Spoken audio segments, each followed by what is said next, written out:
கடலூரிலிருந்து ஸ்ரீதர் இணைந்திருக்கிறார். அவரோடு பேசலாம். ஸ்ரீதர், அங்கு என்ன மாதிரியான விவரம் இருக்கிறது? பதிவு பண்ணுங்க.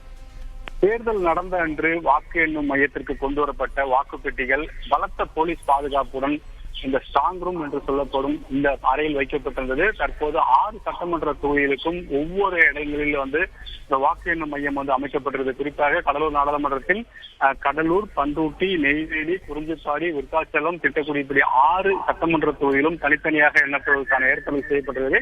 அந்த ஸ்ட்ராங் ரூம் என்று சொல்லப்படும் அது முகவர்களுக்கு முன்பாக தற்போது திறக்கப்படும் காட்சியை நாம் பார்த்துக் கொண்டிருக்கிறோம். குறிப்பாக பலத்த போலீஸ் பாதுகாப்புடன் இது இத்தனை நாள் பாதுகாக்கப்பட்ட வந்த நிலையில் தற்போது தேர்தல் அதிகாரியும் மாவட்ட ஆட்சியருமான அருண் தம்பராஜ் அவர்கள் முன்னிலையில் முகவர்கள் அனைவரும் ஒன்று சேர்ந்து அந்த ஸ்ட்ராங் ரூம் திறக்கும் காட்சியை நாம் பார்த்துக் கொண்டிருக்கிறோம்.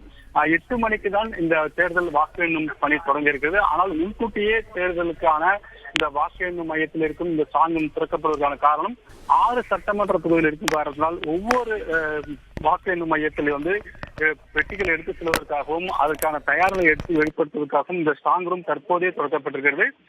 இது கிட்டத்தட்ட சரியாக 8 மணிக்கு முடியும். அதன் பிறகுதான் வாக்கு எண்ணும் மையங்களுக்கு இந்த பெட்டிகள் அனுப்பப்படும் பணி என்று தொடங்கும்.